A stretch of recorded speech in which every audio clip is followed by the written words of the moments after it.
quem é essa pessoa misteriosa? Vamos pensar um pouco nela, no Melquisedeque. Primeira coisa sobre Melquisedeque, no versículo 18 diz que ele era rei de Salém. Melquisedeque, ele é apresentado, antes de ser apresentado como sacerdote, ele é apresentado como rei de Salém.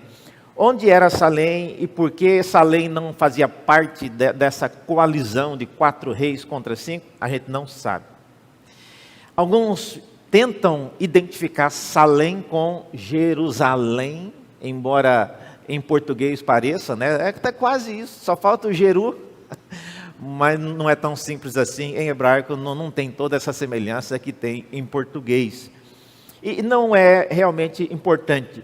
O nome Melquisedeque significa, né, é uma junção de 2 palavras, Melqui, que significa rei de, e Tzedek significa justiça. Então, o próprio nome dele já é uma dica. Ele é visto e ele é entendido como sendo um rei de justiça ou um rei da justiça. E se ele não estava envolvido com a luta lá daqueles 4 reis contra 5, ele tinha razões para isso. Mas Melquisedeque era rei de uma cidade, irmãos.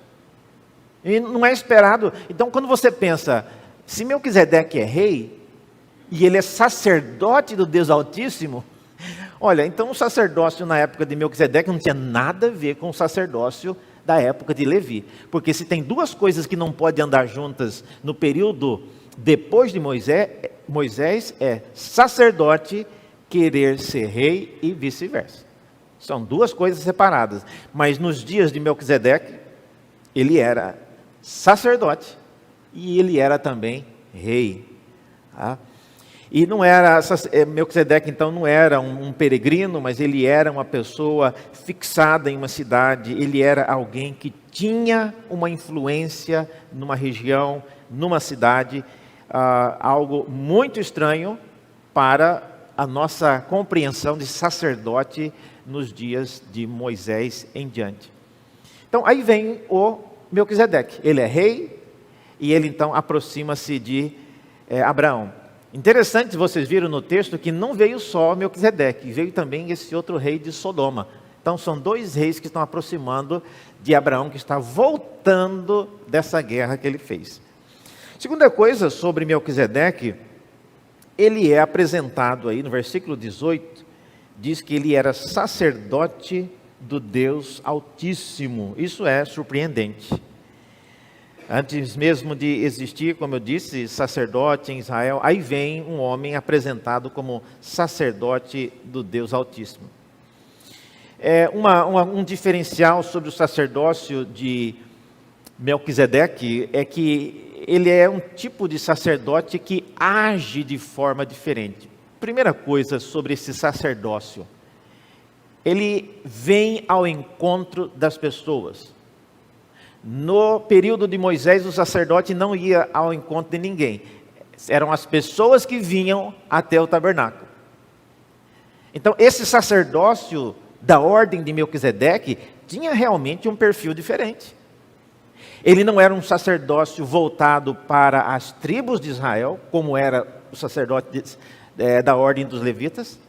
Ele não era um sacerdócio onde o sacerdote se separava e ele não ia em direção às pessoas, mas era um sacerdócio, no caso dos levitas, esperava que o povo vinha até eles. Então tem várias coisas diferentes. Mas como se não bastasse, no Salmo 110, aí vai uma tarefa para vocês, o Salmo que foi lido hoje na liturgia, o Salmo 110, vocês ouviram que o texto fala de Melquisedeque?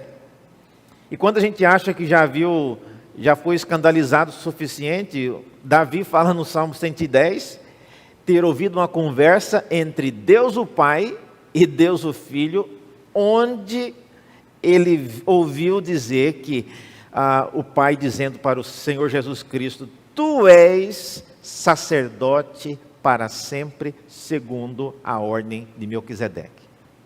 Olha que coisa surpreendente. Então, na verdade, o sacerdócio de Melquisedeque não é um sacerdócio paralelo, não é um sacerdócio que está correndo aí lado a lado com aquilo que Deus está fazendo. Não, na verdade é um sacerdócio mais importante do que o sacerdócio dos levitas. Porque é o sacerdócio, é a ordem de onde o nosso Senhor Jesus irá proceder. E para fechar tudo isso ainda, com chave de ouro, o autor aos Hebreus, capítulo 6, versículo 20, diz que Jesus é sacerdote para sempre, segundo a ordem de Melquisedeque. Sabe, eu preferiria que o autor aos Hebreus tivesse dito que Jesus, ele é o Melquisedeque. Não foi isso que o texto disse. Eu gostaria muito que tivesse sido dito isso, mas Jesus é segundo a ordem de Melquisedeque. Então, se é segundo a ordem, essa identificação de que Jesus é o próprio Melquisedeque não foi feita. Então, isso nos dá a ideia que Melquisedeque, na verdade, ele era alguém que fazia parte de uma ordem sacerdotal e que o sacerdote mais importante dessa ordem não era ele, mas era o Senhor Jesus que viria